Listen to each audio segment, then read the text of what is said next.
Hello. हाँ mummy बोलो। कहाँ बनी? काहे के मम्मी? आई ना रो से जरूरी काम बा कुछ। अच्छा ठीक बाबा तुम रुको। अच्छा ठीक बा आई। ठीक। हाँ मम्मी बोलो काहे के बोलैलू है?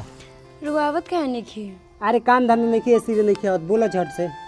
जान तनी रुआ से हमरा प्यार हो गइल बा। रुआ बिना एक पल भी रहल बहुत मुश्किल बा। ये मामी बाकी का कहीं हमरो तो भइले बाटे बाकी हमर डर लगता मामा जान जान तो हमरा गुतरी गुतरी काट के फेंक दिए नहीं से हम कुछ नहीं की कर। अरे तो रुआ काहे डरत बई? हम रुआ साथे बनी तो रुआ डर कोनो बात के बा?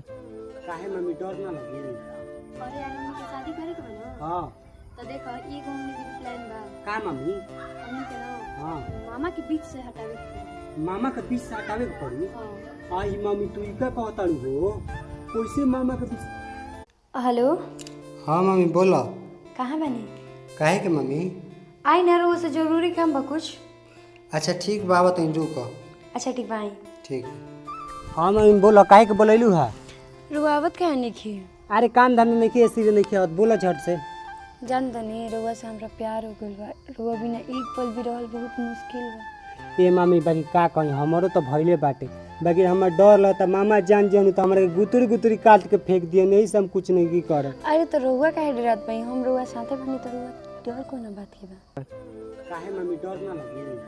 अरे यार हमनी के शादी करे के बा ना। हां तो देखो ई घूमने के प्लान बा। का मम्मी? हमनी के ना हां मामा के बीच से हटावे के। मामा के बीच से हटावे के पड़ी? हां। आई मम्मी तू ई का कहताड़ू हो? कैसे मामा के बीच?